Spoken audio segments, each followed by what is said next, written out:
wanted to ask you about your that sky gazing um, approach that you have. Like, how does that manifest? Like, what does that look like? Oh, well, I mean, some of it's a little literal, like I feel like unfortunately my and many people's lives are so focused on screens. I spend a lot of time in email world or Google Doc world or facilitating things on Zoom. And so to literally shut that down, to go outside, to look further into the distance, like to use my eyes to look further into the distance and to, soften enough to kind of do that like peripheral vision thing where I can see the shimmers of cobwebs, where I notice the patterns that the sun makes as it comes through the leaves.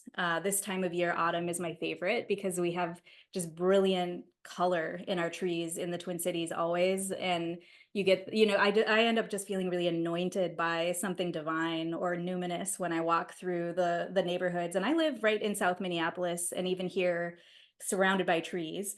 Um, and just, having the leaves fall and kind of, fall in front of me and around me, but also on me. There's something that just feels like, oh, thank you.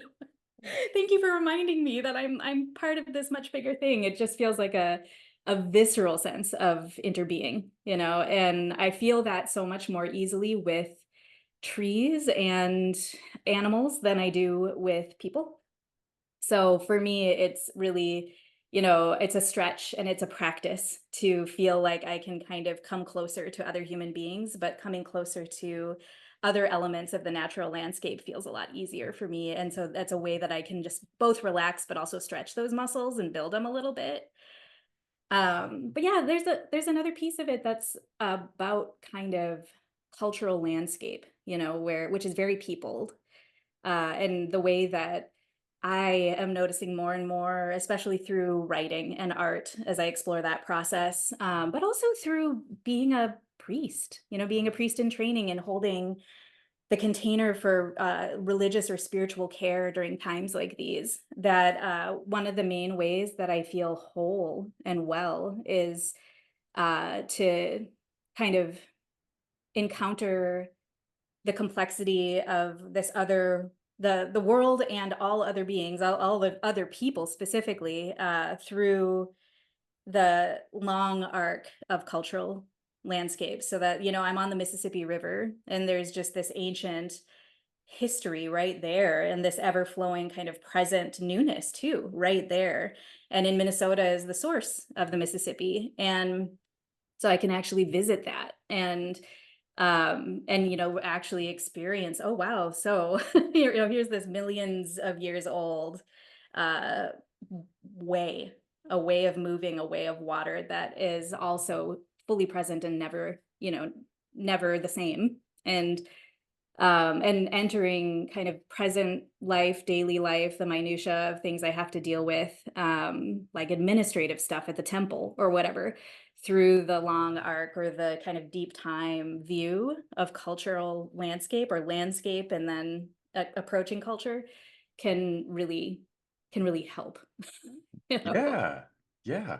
Wow, what a yeah. Because in it within an American, the United States of American context of the Mississippi, you look at accounts from people like Mark Twain who write about the life on the Mississippi, and you get the stops along the way and the stretchers, like these legends and stories about a person interacting with people along the way, and also like just the magnitude and the force to be reckoned with of this river. And then you have I haven't read it myself, but I'm familiar with, like, I'm sure a number of books about the Mississippi and how it works and how it moves, and it's extremely powerful, dynamic, uh, land changing Yeah. thing. And I really appreciate how you bring in this perspective on it as like, oh way, and it's always fresh water, or it's not always fresh water, but it's like it's moving water. It's not the same water. It's moving and it's flowing, it's changing things, and yet it's a constant. Like you can kind of rely on there being a bridge that you can drive over and see it every day or whatever it is. And you could go and literally see the beginnings of it in within Minnesota.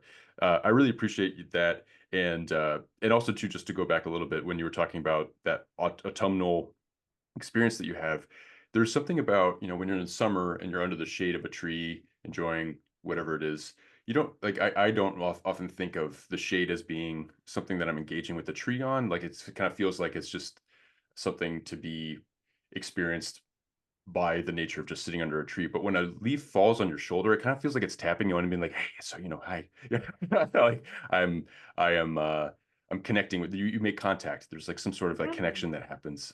So I appreciated what you said there very much. And then as far as like the cultural landscape thing goes, as you were mentioning, like as a priest, this is something that you're trying to uh, address within your maybe your community or just maybe within yourself of like what the cultural landscape looks like now, and things are tense, things are divisive, things are rigid and dug in and all that kind of stuff. What are some things that you do for yourself to address that? I mean, I don't know what the best way to is, but like how do you do it for yourself, and maybe how do you talk about it with your sangha? Yeah, well, maybe I'll start with the second one, um, which is that, I feel really grateful and lucky and privileged that the Sangha that I'm a part of most, which is Clouds and Water Zen Center in St. Paul, Minnesota, that that we're really as a community committed to kind of continually grappling with the moving target of how to be in community with one another around really painful, divisive, passionate, powerful forces and beliefs. And we're ethnically and religiously mixed community, a community of folks of various ages and various, like really varied levels of engagement with Zen or Sōtō Zen or even Buddhism.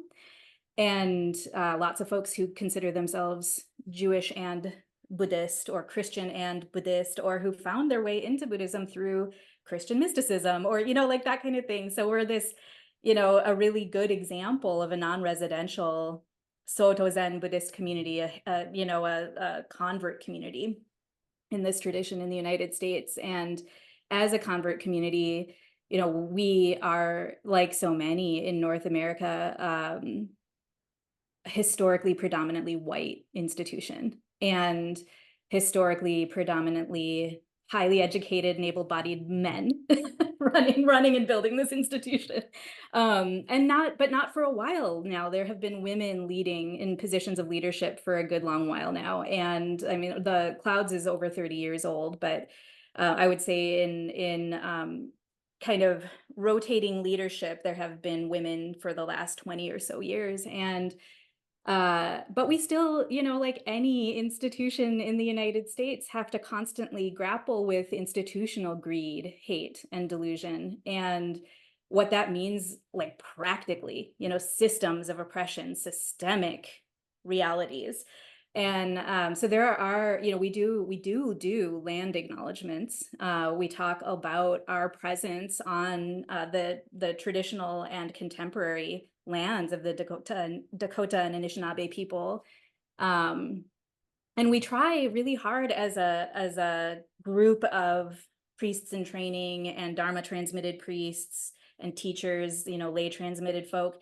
We try to be in conversation with each other about keeping that real and fresh and responsive to what the community is asking for. So it's not just this like checkbox, like rote memorization kind of thing, but like, how am I encountering that as a human being? How am I bringing that into my Soto Zen Buddhist practice? And then how can I talk about that when I'm on the Dharma seat, or, in a peer group or whatever? And so that feels really good. We do a lot of that. And we also acknowledge often that we're in a neighborhood called the historic Rondo neighborhood in St. Paul, which is a historically Black community that got pretty purposefully decimated by the building of like city planning and the building of a highway. And it profoundly negatively impacted Black residents of St. Paul and their wealth and, home ownership, et cetera. And we are able to own the building we're in because of that horrible history, right? We were able to afford it because it was affordable, because it's in the Rondo neighborhood. And so we have a lot to reckon with. We have shadows that are a part of the reality of how and why we get to sit literally in that place. And so, when we do land acknowledgements and ancestor acknowledgements, like acknowledging that we're stewards of a cultural tradition, an Asian cultural tradition, And then when we do acknowledgments of the kind of cultural reality of the place where we are, at least for me, and I would say for a lot of the other teachers there, we do try to bring in the actual land, like considering the trees, considering the plant people and animal people, considering who used to be there and who is no longer there, the stewards over time, the historical and contemporary justice movements of the indigenous people and the Black people who are there. And that is one way, that's one way. And thinking of cultural landscape in an autoethnographical, is that a word? Autoethnography kind of way, that there's this way that I can use the warm body of my personal relationship with a tree, with the land, with the place that I'm literally standing on or sitting on as an entry point into experiencing and talking about larger systems of power and identity and privilege and oppression, and even that deep time sense of movement and change. Um, yeah, so that's, I mean, I would say that's both on the community level and the personal level. But one thing that's like tiny that we did a couple years ago, a car flipped over and ran into a baby, not baby, but an adolescent birch tree. Or maybe it's a maple, I think it's a maple tree right in front of our center.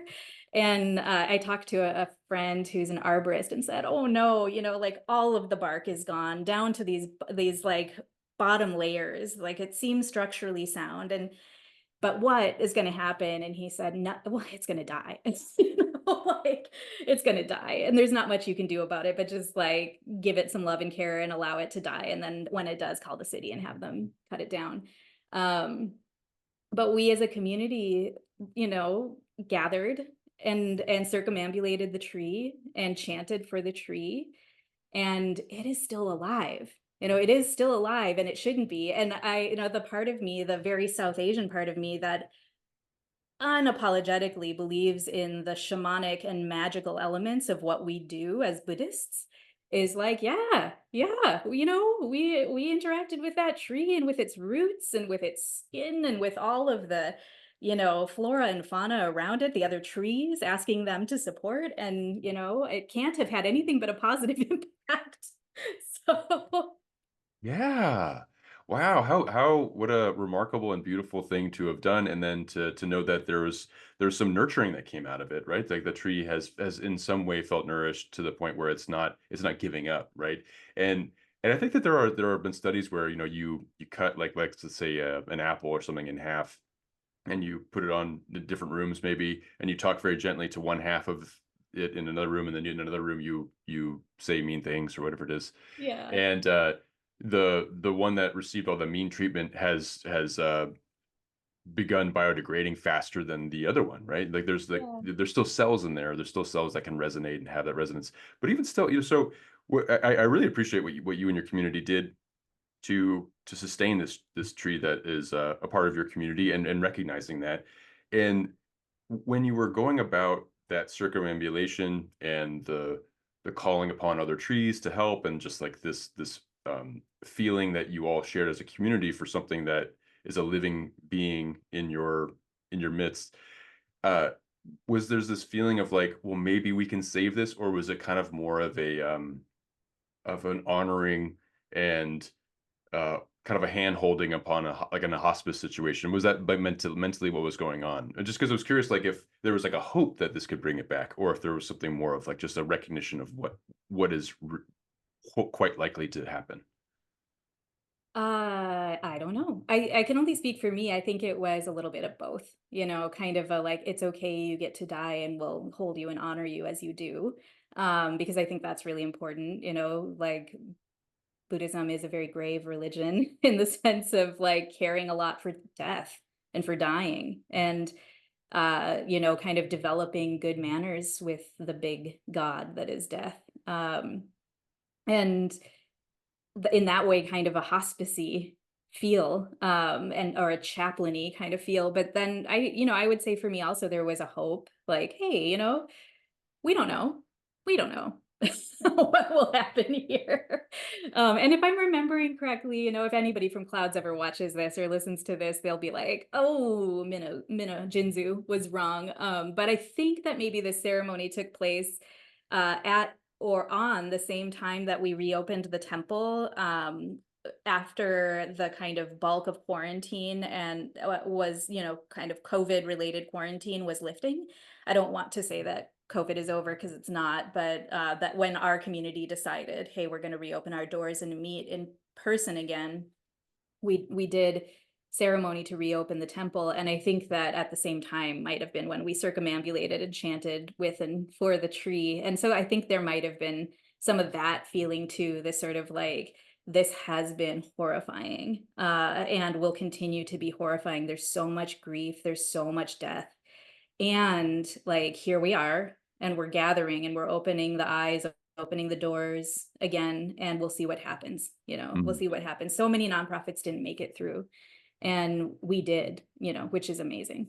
Yeah, and just speaking to the Clouds and Water Zen Center, because I've looked at the website and also looked online, and it's a very what seems like robust and full community. Like there are a lot of people that are involved that are on the website that either have some sort of leadership position, administrative or support position, and it's a deep roster of people that are kind of a part of it relative to some other Zen centers that I'm familiar with, and it's a wonderful resource for a lot of the things that if you're interested or curious, there's like a lot of possible outreach to discuss or talk to people about what they like to focus on or like availability for people, which I really admire a lot. And to the something I wanted to mention a little bit ago is like how I really value a lot how Clouds and Water Zen Center uh, it's not like a multi-block megaplex of a center, it's It's and small. it's small. It is small. It's a one story kind of flat building that is deep or long, and I as you were talking about how you bring in the land that and the land of the neighborhood of what it was within the historical Black community, but also within what it was prior to the founding of the United States or as the United States was founding, and all of these other components, because you know you extrapolate that kind of perspective and then you put it on to any other house in that community, you put it on to any other house across the nation, you have this like deeper appreciation for like what has happened and what did happen to make the reality of what it is today occur. And there's so much suffering that underlies Yeah. so much of that. And so you bringing that to the fore as a community is so important. And I'm glad that there's like this appreciation and holding for it, where here you are in this building in this neighborhood where so much oppression and suffering has happened, and the goal is shared among your sangha is to like foster some relief from suffering or like an appreciation of suffering and holding space for that. So I really admire that a great deal. Um, and then when it comes to that South Asian heritage that you were talking about, where you have this appreciation and full use of maybe more shamanic or uh, other elements that are like engaging with uh, different beings and manifestations of beings. How is that blending with your Soto Zen practice, if you want to even call it that? Like, because I know that for some people viewing Zen, it can incorporate a lot inherently, so it's not necessarily a blending of anything. So I was just kind of curious what elements you feel connected to that you bring to that when you sit or whatever it is. Yeah. I think I think you kind of hit the nail on the head with that second part where I don't see it as a blending so much because I think inherently within the, 800 plus year old tradition that is Sōtō Zen, and then the like 2,500 plus year tradition of this like wild mix of cultural and biopsychosocial realities that went into the Buddhisms. There's really no separating any of those cultures, any of those moments from like the Soto Zen that I meet right here, right now. And the cool thing is you see it in the robes that we wear, we have, you see India, you see China, you see Japan in the various layers of clothing that we wear when we're wearing our full kit, and it's a lot of fabric. It's so much fabric.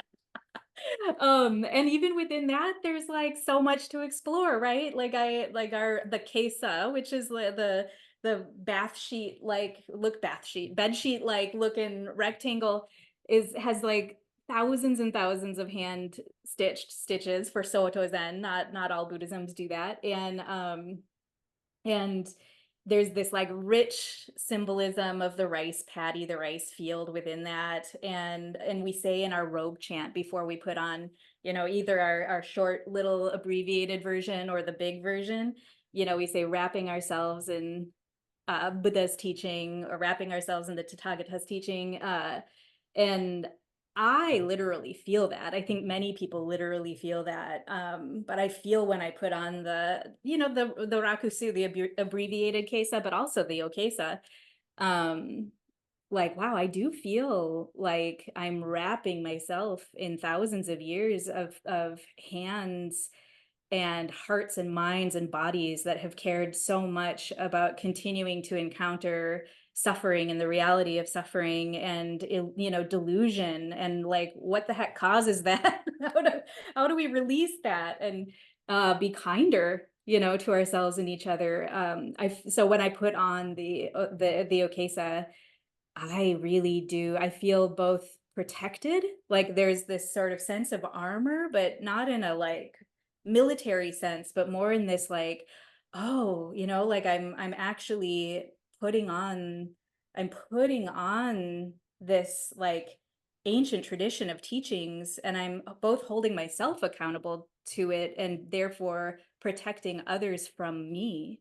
But I'm also being held, I'm also like held safe from all the ways that like this little person can be really hurt and shook by people and the world. And there's this way that wrapping myself in the teachings feels like it expands me and protects me to a degree where I'm like, yeah, oh well, this little one, I can care for them, I can care for this little one. And also like in that profound no self emptiness sense, um this little one is everything, and therefore like just profoundly connected and protected. But it's things like that, when we light the incense, when we chant the ancestors, when we call to all Buddhas throughout space and time. For me, that doesn't just feel like sort of rote, oh, I'm just going to say this because this is what we say when we do ceremony, or like when we're avowing our ancient twisted karma and we're purifying ourselves in that moment, just that moment. I don't have any. I don't have, it's gone. I'm pure. I'm clean. I'm empty. And then, it all comes flooding back in. But I think that for me, there is like a really beautiful kind of, again, mysterious or numinous utility to actually believing this shit when I say it, just being like, oh, yeah, I mean it. Like, I mean it, and then, there's things like that I've adopted for myself. Like this guy behind me is Furo Myo, who is often in dokusan rooms or practice discussion rooms, like this fierce protector of practice. And but he's wrathful, right? He's like wreathed in flame. He's got this demonic visage with one tooth up and one tooth down, and the Vajra sword and all kinds of stuff. And he's a good mix of a whole bunch of cultures right there, Akala in India, and an immovable wisdom king. And I also am like, okay, what, like what he protects me when I'm gonna get like knocked off my cushion. And that could be that I'm like sitting at my computer feeling super overwhelmed. It's hour 5 on the screen. I didn't get enough sleep. I drank too much caffeine. Too many people are relying on me. I've missed too many deadlines. I'm feeling really sick and bouncy and like not okay, right? And I feel like, okay, that's like, here's this dude who's like here to protect me, who's here to protect my practice. And I can, I think of those things almost like just like fiery, spicy shit that I like I can't carry, that it's like too much for me. My vessel is full. I'm no longer stable, but this guy can carry it, you know? And so I'll often be like, "Hey, Fudo, like here, can you hold this?" And I have a little altar under him and I actually like make it's almost like puja, which isn't part of Sōtō Zen, but I like make offerings and say like, "Here it is. Please hold this so I can get through this next Zoom call or so that I can like not have a panic attack because I have PTSD, so my nervous system goes through some really intense things on a fairly regular and mysterious basis. And so I do call on medicine Buddha or Fudo or Jizo a lot, Jizo a lot, or even Prajna Paramita, thinking about like this kind of like great womb, um, and that just feels very, again, literal, for me and helps so much. It helps me so much. And I guess I'll say that like one thing that I find frustrating as Asian American, a child of immigrants, a South Asian person, and an indigenous person, my mom is Sami, that like when folks in the US are talking about, teaching about, encountering Sōtō Zen, and because Sōtō Zen is what I'm most familiar with, and they kind of like laughingly allude to these sort of superstitious elements of what we do. And oh, isn't that quaint? Isn't that strange? Oh, the hungry ghosts. Oh, like those sorts of things. I always want to say, oh, like yeah, it's not quaint, it's not strange, it's literal, it's real, it's ancient culture. Like these are, this is religious technology. So like be careful, be caring. Absolutely, and not to say that also in the white Christian American culture, there's plenty of ritual to be had within a Catholic environment or otherwise too, and uh, yeah. So I fully appreciate that, and then I also wanted to mention too, like your just briefly, you had such a wonderful what you were saying about the wrapping yourself in the Buddhist teaching, where there is this carrying of a lineage into the present, and then there's also this acknowledgement of to any possible future and also past, but also future Buddhas. But there's also like this thing that I really appreciate you saying, where there is an acknowledgement of your own vulnerability too when you put it on, and you're wrapping yourself in it because you need to be held as well by it. And when I look at pictures of a lot of Zen priests, or if you want to call it masters, or figures within the Zen or otherwise Buddhist tradition, you don't you kind of think of them as authority figures. You think of them as more or less having mastered or feel completely at ease with the roller coaster of life emotionally, or the side missions and the various things that distract us. They're more or less complete and whole and fully stable all the time. It's so not the case. So not the case. Not that I know, right? But like I think I know. And so to when they put it on, or whenever I see a robe now, I will kind of I hope to be reminded of their own humanity too when I see that. So thank you for discussing it in that way.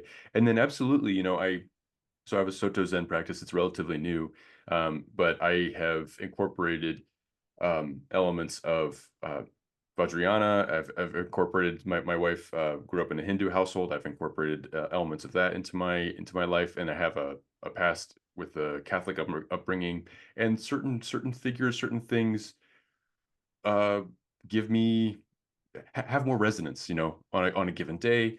But I really like hearing about how Fudo kind of has that intensity to ward off things that might distract you from practice, and to maintain it like with a fierceness, that sacred space or that sacred time of practice. Because I've been learning more about that figure, and kind of wanting to, and also like has to do with, I think, with like some anger too, I think, right? He holds a little anger. It looks like it.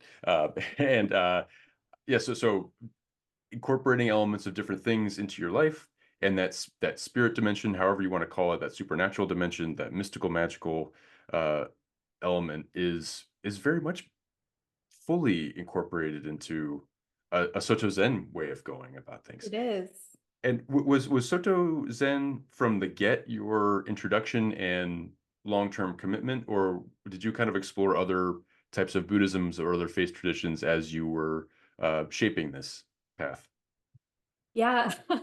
No, Sōtō Zen was not was not it, you know? In fact, the first time I encountered Soto, the flavor of Soto was, here in the Twin Cities. I was maybe 20. I'm 44 now, so that was a while ago, and, at the Minnesota Zen Meditation Center, MZMC, on Bade-Makaska, one of our big lakes, um and I walked in. I remember walking in and, really liking some of the aesthetic and the austerity, that, of Zen in the US. And at the same time being like, where is the singing? Where is the color? Like, where is the any sense of resonance and life? But more than that, I remember at that time, this isn't to speak to who and how MZMC is now, but at that time, I didn't see any other people of color. I didn't encounter many other young people. And I was 20, so that really mattered. Uh and it felt like cold. It felt cold and like a reiteration of sort of white supremacist patriarchal stoicism. And I was just like, no, like absolutely, absolutely not. It also felt like Lutheran church, and I'm here in the Midwest. That's what we got. And I grew up going to church with my friends. That's the wages you paid for weekend sleepovers, and I loved it. I think I've always been a religious person at heart, but I didn't love the like outsider. I felt like an outsider always in all of these ways, as a queer person, as a person of color, as a questioning person who wanted to say, I think this is beautiful, but why, all of these things. And as a person who, I was always very I loved having, and often had as a young person, and still kind of these like experiences of epiphany and and great mystery. And I sought that in the church experiences that I was having, and I couldn't touch it.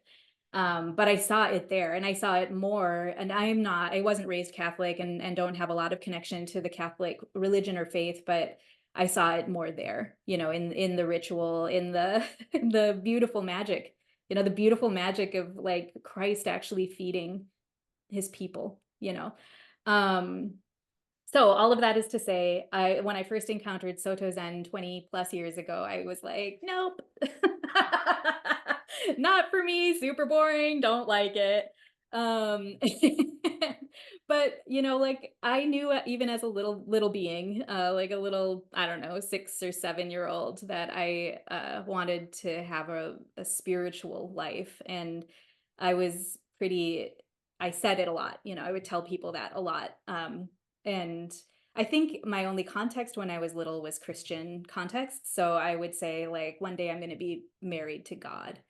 Um, and, or like, I am married to God, and I didn't mean it in a nun kind of way, because I didn't know. I was too young. I just knew like something, right? Like, I'm going to, in some way, this is going to be my life. Um, but yeah, and Soto Zen, I picked it up and let it go, kept kind of, practicing the Buddhisms in general, by like going to Dharma centers and that kind of thing. Over time, I started learning the difference between the Buddhisms, and became more interested in Mahayana Buddhisms, like later forms of Buddhism that were more focused on those bodhisattva vows, the like staying here in the weeds, helping others, saving or liberating all beings. I was just like, heck yeah. The Jizo vow, like, I'm going to stay here in the hell realms, extending my hand to all beings until we can all be liberated. And I was just like, yeah, that's for me. But I think, um after I went, and I maybe starting 2010, I started going to San Francisco Zen Center for little stays.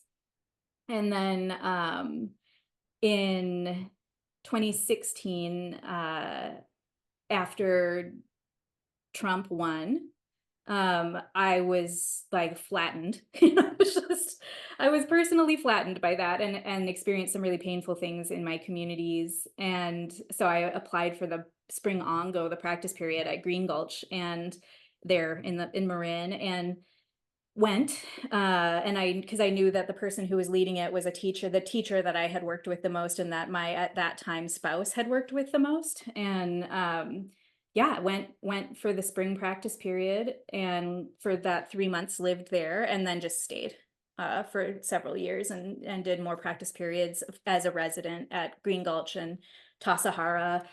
And I think through that, those like living in it, living in it, living with it, I started to really understand what it was that was singing to me about Zen, and about Mahayana, about Zen, and about Sōtō Zen. And part of it was really practical, like the best practice is the one you're doing. It's the one I was doing. So just show the fuck up. Just keep doing it. Just keep doing it. Like, there you are, what else are you gonna do?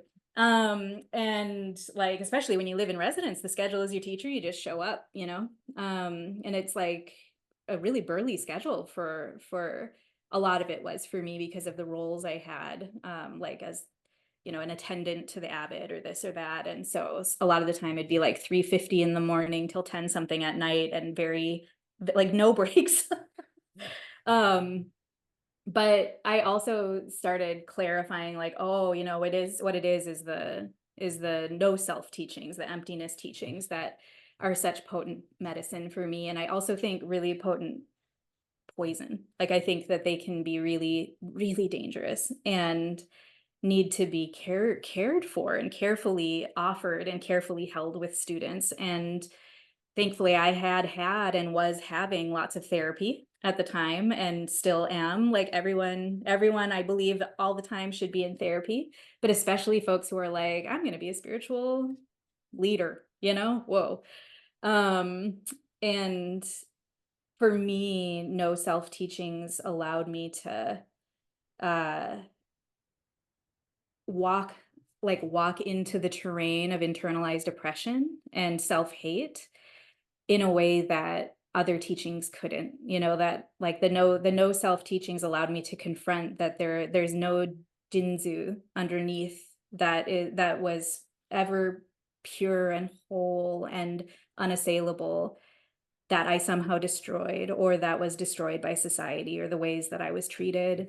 And like, that person's a myth, and in fact, the only Jinzu that there is this one. And can I meet them? Right. And I had a shout out to Kristen Diggs, who is a priest at San Francisco Zen Center still, I believe. She and I were sitting at a pond bench at Green Gulch, which, if you've ever been there, it's like everything's beautiful, and it's one of those beautiful spots. And she quoted, I think, a friend of hers who said, I was saying something about like that self-hate that comes from oppression and internalized oppression. Like, you believe on a core level that you are bad, that you are a wrong thing, and you've been made to believe that. And it is developmental trauma. It's deep, it's like bone marrow deep. And I was talking to her about that as just kind of people in residence together, and people who are both people of color, so we could kind of talk about some of the nuance of our suffering. And how I was always scrabbling back in terror from the part of me that felt I was failing, like failing myself and failing the world, breaking myself and breaking the world. And she said, how would it be to fail completely right now? And I said, well, I mean, that was one that was I cited a lot, but it was a waking up moment for me. And I was like, oh, I would just be me, you know, I would just be me. And that was like, whoa, okay, like these emptiness teachings, these no self teachings, they like give me this little beat of space between like what's arising and myself selfing on it, where I can be like, I can experience doubt, right? I can be like, what if it's not true? You know, how would it be? What if it's not true? Um, and that just changed my life, really, and I think really actually quite literally saved my life. And so that's how I just really dove in and started to recognize what it was about the specifics of Mahayana and Zen and Sōtō Zen that I really love, and also those that I really dislike, you know? Definitely got intimate with a lot of stuff I really disliked, and was like, yeah, I mean, you know, if I'm going to practice this, if I'm going to be a steward of this, then I have to be able to honor and like show, as you know, the shadows too. Practice with the shadows. Don't spiritually bypass. Let's talk about this stuff. Yeah, so that's my brief way seeking mind. No, that was wonderful. Wow. What a thank you so much for sharing that, because I know that recalling that and speaking about it requires some, like, looking back on some vulnerable, difficult times, and so thank you for your willingness to share all that. It is also inspiring too, especially that moment you had with your friend on the bench at that pond, where you like it's a fascinating thing to say that you and I'm also just trying to understand this, where like through this failing completely, where you drop both the non-self and self, and you just have this like, well, what do you do holding doubt? Like you kind of find yourself in that, and it's kind of hard to find yourself in doubt, because like the doubt kind of feels like this ethereal, uncomfortable position to be in, where it's like, well, it's like you're not sure. It's like, well, I'm good with that. It's like, how? How do you root There to that? right there is Soto Zen, right? There's no ground. Yeah. And yet you walk, it's like, well, how does Yeah. this, yeah. No, that was a really wonderful, really wonderful thing to hear from myself. And I'm so glad that you found community, that you found this ability to not just bring yourself to the community, work within it, work on yourself, but also to like identify those shadows and know, well, I will respect this lineage. I will respect the teachings by becoming familiar with them, but I also have the insight to know what works for me, what may or may not be actually helpful to bring into this time, but I will also at the same time recognize what it is. No, those are all really wonderful things. And then as someone, because I wanted to ask you about this as well, because I know that you work with textiles as an artist, and also just with your hands a lot. I mean, you do some really wonderful work that I do want to get into. But you were saying that the 1,000 stitches that are on that bed sheet, or and also the rakusu that you have, you've had a hand in all of those things. What was it like, kind of applying some of these textile skills into the creation of your robe, and also just like how do both inform each other? How does your art inform your practice, and how does your practice inform your approach to art? Yeah. Oh gosh. Well, I love the Nyoho style, like in Suzuki's lineage here, Suzuki Roshi's lineage in the United States, as well as Katagiri Roshi's lineage here in the United States, which are sisters, and I'm kind of part of both, but having received Jukai at San Francisco Zen Center, Suzuki, and now my priest ordination at Clouds, which is Katagiri.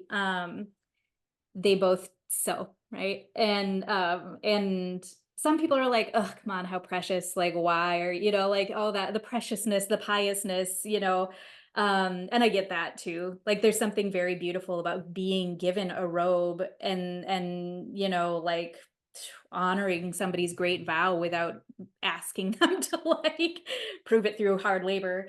And sewing is hard labor, and that's a thing that I think folks don't really recognize. It's hard on your body, it's hard on your hands and your eyes and your neck and your shoulders. It's often, without getting too far into it, like there, on the art side of things, there's been, I think less so now, but in decades past, this sort of debate between craft and art, like can textile and surface design and quote unquote craft actually ever be high art? I obviously have opinions about this, and the answer is yes. Yes, of course they can be. But uh you know the interesting thing is that of course there's colonization, there's patriarchy, there's white supremacy, there's all these things, ecological destruction to contend with when you think about textile, when you think about fiber, and you think about the people throughout history who have been the sewsters, and in the US that's often women. um And so, yeah, all of that, right? All of that goes into working with fabric and working with thread and working with the actual like beings who created the textile. Like, is it cotton? Oh wow, there's a whole history there. Is it polyester? Wow, there's a is it silk? So anyway, I love it, and I whenever I have an opportunity to help folks. So I'm not a sewing teacher, but we need them in the United States, sewing teachers in this tradition, and I don't know whether or not that will be my path or if I'll have a perennial sewing assistant path, which I wouldn't mind. That's great. But I love sewing. I loved sewing my own robes. I love helping other people sew their robes. I love sewing the envelopes for whatever reason. That's like my favorite. It's like this magical origami. It's so like neat and tidy when you're done.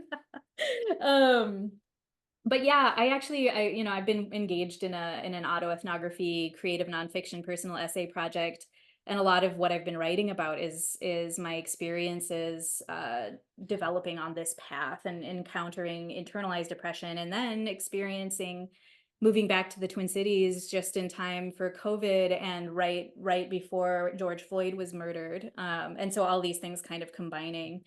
For me, both on the non, the just the art side, the non sew and robe side, I'm very much focused on materiality and process. And like whatever the end product is the end product, but the process is the art.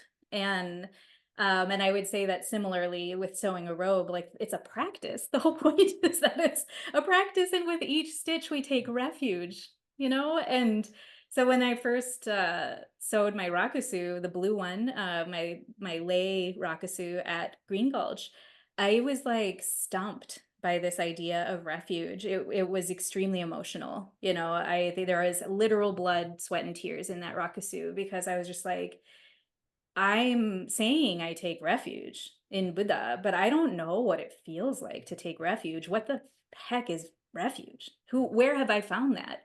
Who would give that to me? Can I trust the sangha, like locally or globally or historically or in the future, like to support me? Nobody ever has. Like there was just like this, like, what am I trusting here? What is the relationship between trust and refuge? And that was really big. So that investigation went into every stitch because you say, Namu Kie Butsu, I take refuge in Buddha over and over, or like I bow to Buddha.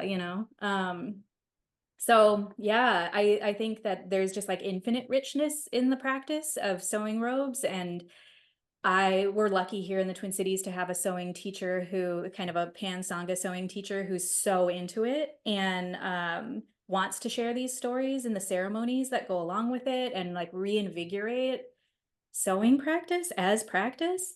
And like doing it, sewing things and doing textile and surface design work that isn't related overtly to being a priest. Definitely, I mean, it just feels like if there's a Venn diagram, the two circles overlap so much that it's almost like one circle as far as like my experience of art process and like zazen, art process and zazen in textile feel like they're so darn similar for me.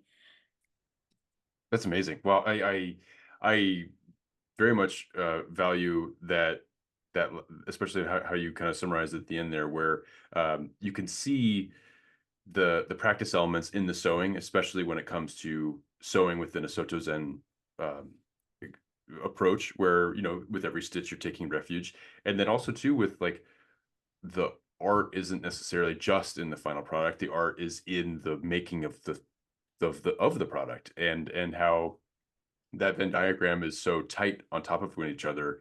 Um, I can absolutely see that, and there can be healing in making art, and there can be exploration and creativity within sewing. Not everyone comes to a Soto Zen practice with experience in sewing, so it's this new kind of adventure that you're having, and learning how to deal with failure and various Yeah, things like definitely that. that one. It's like I think almost everyone has cried. Wow. 'cause you want it to be perfect, right? You want it this Right. is after all, I'm gonna be walking around with this, people are gonna see my work. So, Right, and we're like adults, and in the US anyway, we're very much conditioned, socially conditioned to hide our failures and to only do the things we're good at and to only showcase the things we're good at. So then we're suddenly thrust into this realm where we're bad at this thing, probably most of us, at least to a degree, right? And that is hard. It's hard. It's very humbling, you know? yeah. Well, that coming from you is very meaningful because you have so much you're such a creative person with your hands and you're able to do things, and so to know sometimes that can be difficult for you is helpful for someone like myself. And then just briefly, your art is really wonderful. I Oh, especially thank you. loved your wearable sculpture collection is really wonderful. I love how you have there's kind of like birdhouse, like small miniature houses on someone's back, and that was really just very striking. And then I particularly loved your sculpture work, where it was like the 2016 Walker series, where you have those kind of Mm.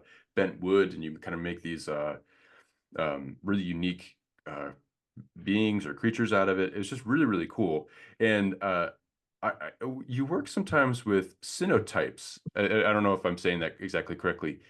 Is there something about that photographic or development process that has like a maybe a Buddhist component to it, or is it just kind of a way that you like to explore uh, art and exhibiting things? I mean, like, is there something about that in particular that is a meaningful process for you? Yeah, cyanotypes. Cyanotype, So excuse me. Yeah. yeah, it's the color cyan. I do that part of the reason I started working with cyanotype is because it's a alternative for photographic process printmaking technique that's really accessible. It's not expensive, it's not super toxic. It's something that you can do without a dark room. You can use found textiles or paper or wood. You know, you can create negatives from whatever images on your own home printer. You know, like it's one of those things that, and I love really working with what we have at hand, you know, instead of kind of going whole hog into like high, you know, kind of high barrier to entry techniques and products and things like that. So that's one of the reasons I found cyanotype and started working with it was that I was like, yeah, okay. I didn't have money. So I wasn't going to do something that I couldn't, you know, unless I got grants. But then I found that I really loved working with it and have continued to work with it. And people often ask, "Oh, is cyan or blue your favorite color?" And it's not. It's just that that's the color of those chemicals, you know. The iron, I think it is, that makes it that blue. But I don't know, again, somebody who knows chemistry might be like, "Ah, no." Um, but it's very Buddhist, you know, I feel like in general film photography or alt process photographic, like alternative photographic process printmaking is it's very much about like your materials or your medium responding to the precise conditions of a moment. And so that's that light in that moment, you know, those raindrops in that moment. And it's really, I actually really love digital photography, so it's not to like poo poo digital. um and I even like, ooh, you know, hot take, like AI art to a degree, though there's a lot of ethical issues there. But that being said, like, I'm really tactile and tangible, and I really want to work with, materials that enable me to have a conversation with the moment. And part of that is because I do deal with PTSD, and it's been very bad for a very long time. And only recently did I know that that was what was happening.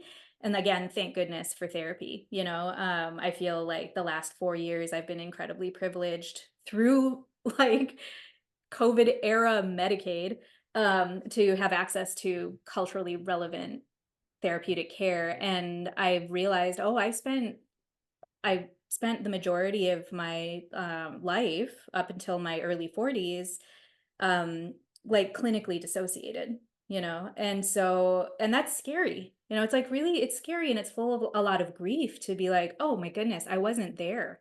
And I wasn't there for my life.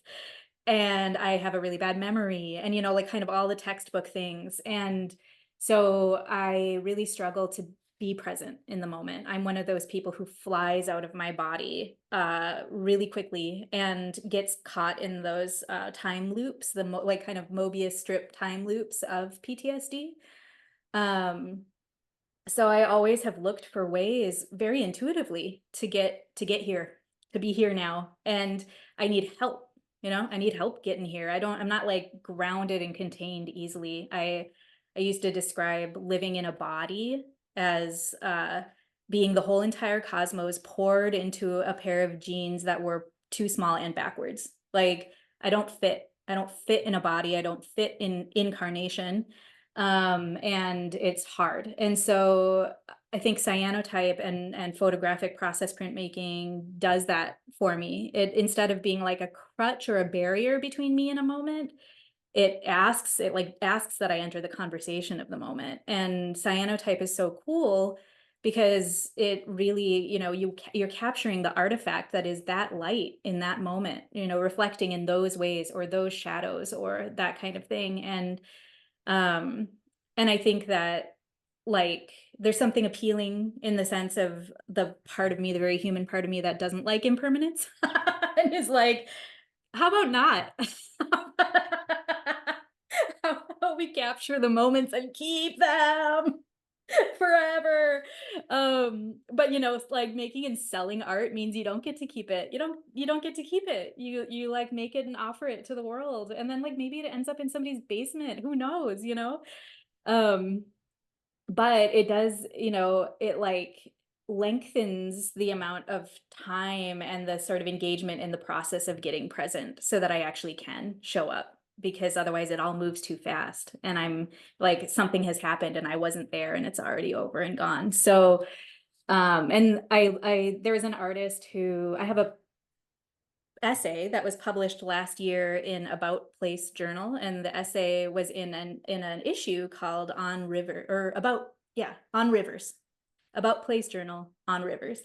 And one of the, it was like visual artists and writers, and I submitted a written piece, and that's what's in there. But there was one visual artist who used cyanotype to kind of capture the light and movement of a river and like what was happening in that moment, the splashes of water, salt, that kind of thing. And I was just so moved looking at it, because I feel like even if you're looking at it on a computer screen, you're seeing an artifact of a moment in time and place that is already gone. You're actually like witnessing the like love in the face of loss. You're witnessing impermanence by looking at this artifact, the kind of, which is like a ghost of a moment. And yeah, so definitely. I think I've Absolutely. gravitated towards art mediums that have like only, it was like while when I landed in Sōtō Zen, I was like, well, of course.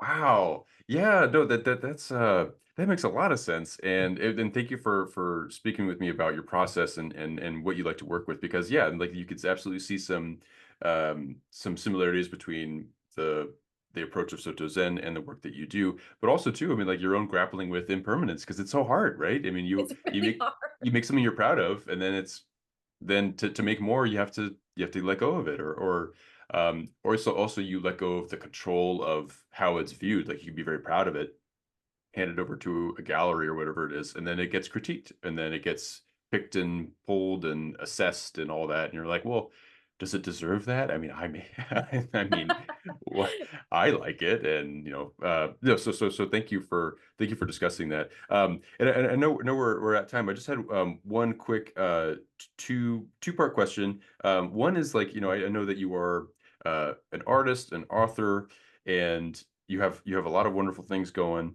And I wanted to ask if there's anything that you'd want to promote, whether it's for yourself, or something you're working on, or if there's something within your community or otherwise, like a foundation or a cause that you'd want to bring more attention to.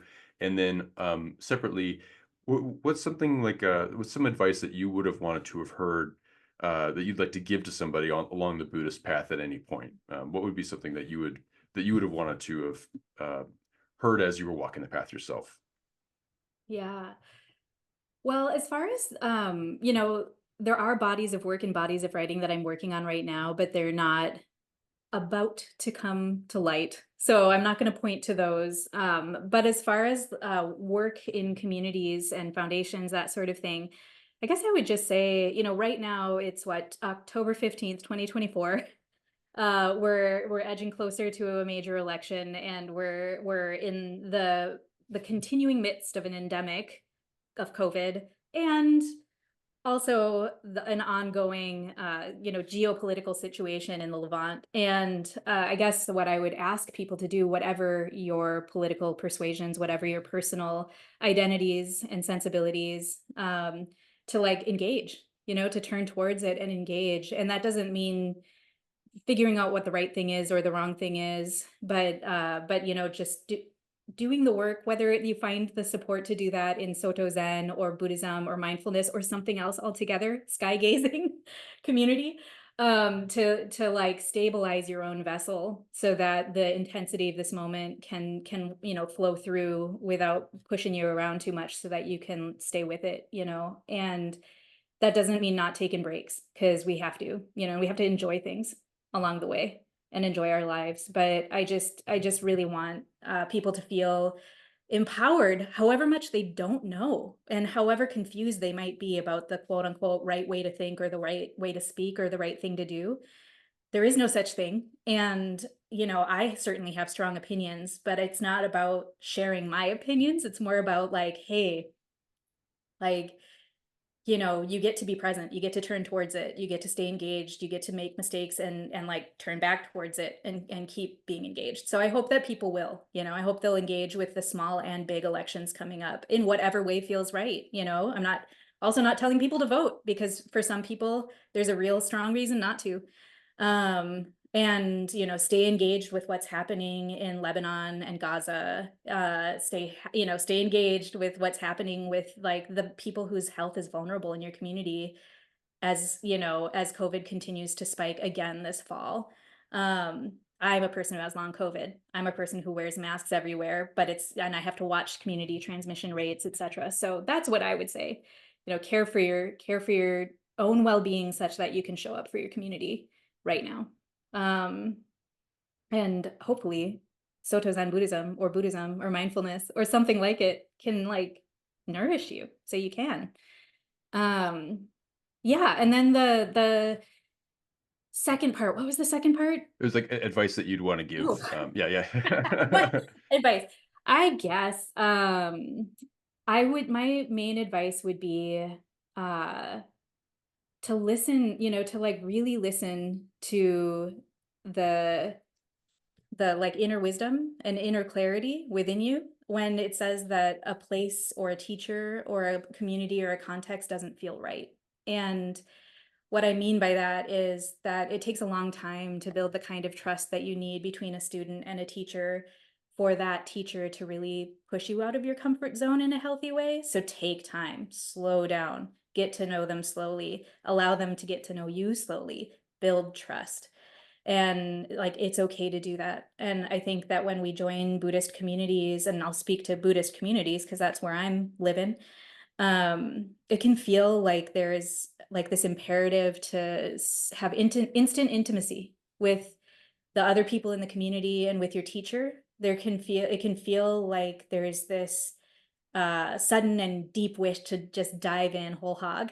And I think that those things are beautiful. They're like bodhicitta, they're way seeking fire and like enthusiastic effort.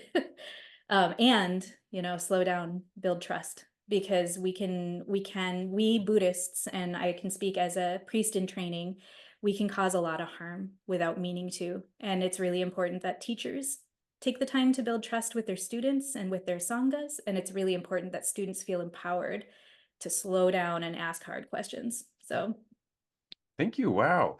Yeah, I mean, both things are extremely helpful for me to hear, especially that stabilize your vessel thing and engage where you want to engage, because after all, you have to take care of yourself in order for you to maintain the energy to engage and to understand like what's going on. And by engaging maybe with your local community, maybe with the elections at large, maybe with the the things that are happening across the world, or even just the people that are ill in your community. All of that is super helpful for grounding you in what's happening, and also seeking that sky gazing, like finding ways to fill your cup. And then also too, I mean, I really appreciate how you were saying, you know, build, like, assess, understand what may or may not be a good fit, but like there's this, building. It's not this immediate lightning strike for everybody. There's some people that, might meet their teacher and immediately know that that's the person that needs to guide them,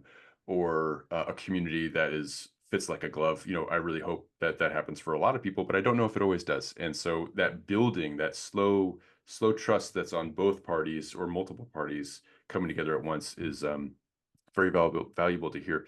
Jinzu, thank you so much for speaking with me today. I really appreciate you taking the time and talking to me. And I'm so excited for your upcoming projects. I hope to be in touch to hear about them as they come, both from an artistic and from a writing perspective. And hope you continue to enjoy this wonderful fall that you're having. Thank you. Thanks so much for having me.